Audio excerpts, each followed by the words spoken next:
Opa, queridos, que a graça e a paz do Senhor esteja com você nesse dia de hoje. Mais um momento que nós estamos aqui pensando nesse volume 5 do Velho ao Novo, baseado em 2 Coríntios capítulo 5, verso 17. E assim, se alguém está em Cristo, nova criatura é.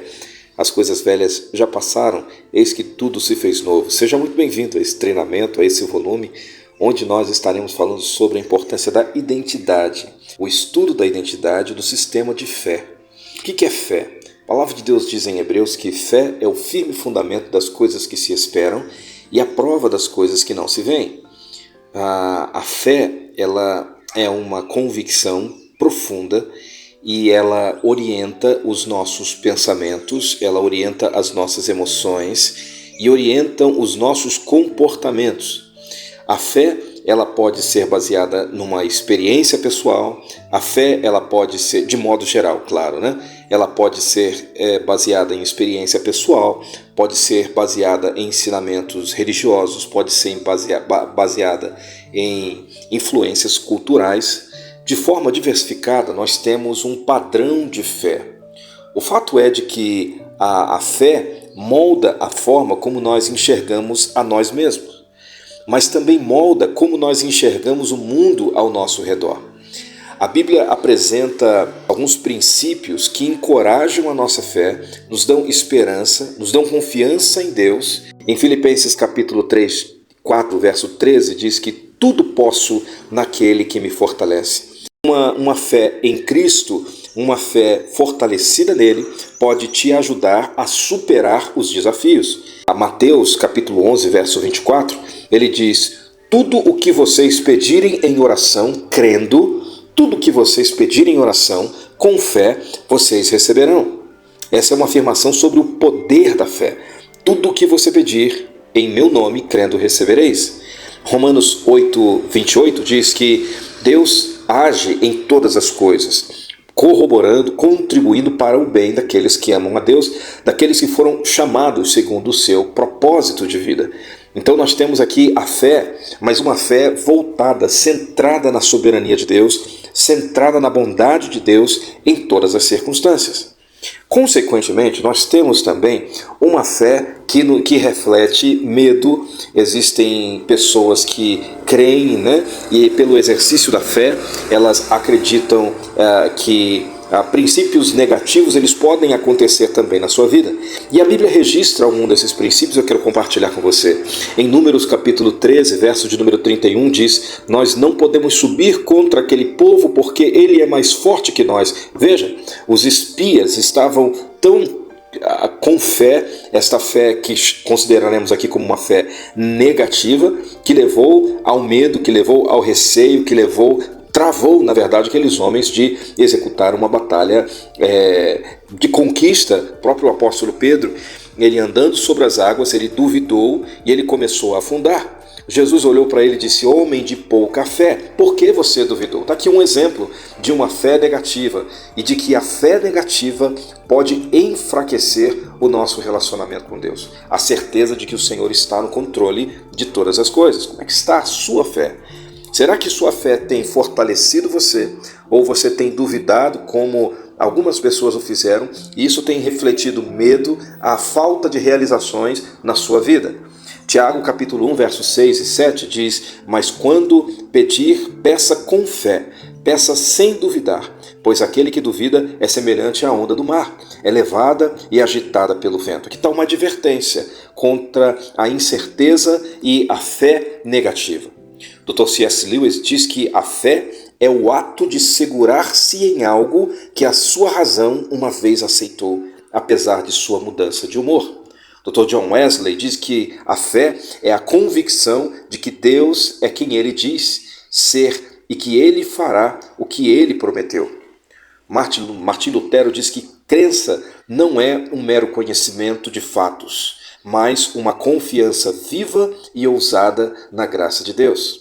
Baseado nisso, nós precisamos compreender de que a vida do missionário ela é cheia de desafios e elas podem contribuir para que você consiga crescer e progredir através de uma fé focada em Cristo ou pode regredir através de uma fé negativa. Por isso que nós precisamos ressignificar alguns princípios da nossa vida.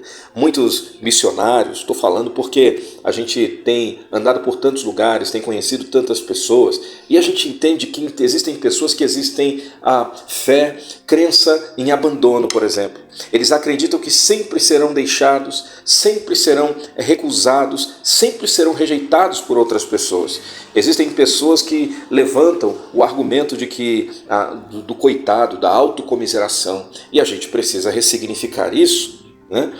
Existe também aquelas pessoas, o missionário que pensa no princípio, na falta de abundância. Acredita de que nunca terá recurso suficiente, sejam recursos financeiros, seja recurso de amor, seja recurso em oportunidades, nunca terá o suficiente. A gente precisa repensar, realinhar, ressignificar esse princípio. Deus, ele é a nossa provisão abundante. Há sempre o suficiente para mim. Nem olhos viram, nem ouvidos ouviram, e nem chegou ao coração humano aquilo que Deus tem preparado para nós. Existem muitas pessoas que, infelizmente, carregam consigo uma fé de insuficiência. Sentir-se de que nunca é bom, nunca é suficiente, nunca é capaz de cumprir algo. Meu irmão, você é capacitado por Deus. Você tem o que é necessário para alcançar os seus objetivos, porque Cristo está em você. Por isso que é importante nós frisarmos o texto de 2 Coríntios. Se alguém está em Cristo, nova criatura é. As coisas velhas já passaram, eis que tudo se fez novo. Então, fica aqui baseado em tudo que nós falamos e compartilhamos, fica aqui para nós alguns princípios importantes do que nós entendemos como sistema de fé, como sistema de crenças. Eu gostaria de que você alistasse e ressignificasse alguns valores importantes da sua vida. E aqui eu sugiro 5 desses valores: Deus, dinheiro, família, igreja e casamento. Eu vou repetir: Deus, dinheiro, família, igreja e casamento. Nós pensamos muitas das vezes de que Deus, é a fé que nós temos, de que Deus é amor, que Deus é justiça, de que Deus é soberano, Ele é o Criador, Ele cuida de mim, Ele está presente em todas as circunstâncias de nossa vida. Mas existe muito mais além disso. Ele é o meu guia, Ele é o meu salvador, Ele é o meu provedor constante. Quais são as bases que você precisa identificar e ressignificar para que você transforme uma fé morta em uma fé viva, para que você transforme o princípio e o valor de ser e viver como igreja? Existem pessoas que eles julgam no casamento, a fé que carregam no casamento é de que o casamento é uma união valorosa, valiosa, mas exige muito trabalho, pode ser muito difícil. A gente precisa ressignificar isso. Porque o casamento é um presente de Deus, é uma parceria. Ao ressignificar a nossa fé, ao ressignificar as nossas crenças, isso nos ajuda a ter novas experiências e novo crescimento, tanto pessoal quanto espiritual, é claro. Esse processo, ele é um processo contínuo e ele envolve algumas reconfigurações de pensamentos que irão impulsionar a nossa vida e o nosso ministério. A palavra de Deus declara em Romanos: não se conforme com este mundo, mas seja transformado pela renovação do vosso entendimento, para que experimenteis qual seja a boa, agradável e perfeita vontade de Deus. Por isso, ressignifique essas 5 palavras: casamento, igreja, família, dinheiro e Deus. O que é que você tem pensado como isso? Qual é a fé negativa que você tem trazido para você? E o exercício é ressignificar, para que você consiga compreender de que o Senhor, Ele tem muito mais além, como diz a palavra de Deus, há muito mais além de tudo aquilo que você pede, que você pensa, isso está guardado para mim e para você. Amém? Vamos orar? Pai amado, nós te louvamos e te agradecemos pelo teu amor incondicional, te agradecemos pela tua presença constante em nossas vidas. Nós reconhecemos que muitas das vezes nossa fé, nossas crenças limitantes, nossos momentos difíceis têm nos impedido de viver plenamente aquilo que o Senhor tem para cada um de nós. Nós te pedimos que nos ajude a identificar e ressignificar cada uma dessas crenças. Ajuda-nos a trocar o medo pelo amor, o medo pela fé, a dúvida pela confiança, a escassez pela certeza de que em Deus existe crescimento, existe abundância, existe transformação. As coisas velhas precisam passar e eis que tudo precisa se fazer novo.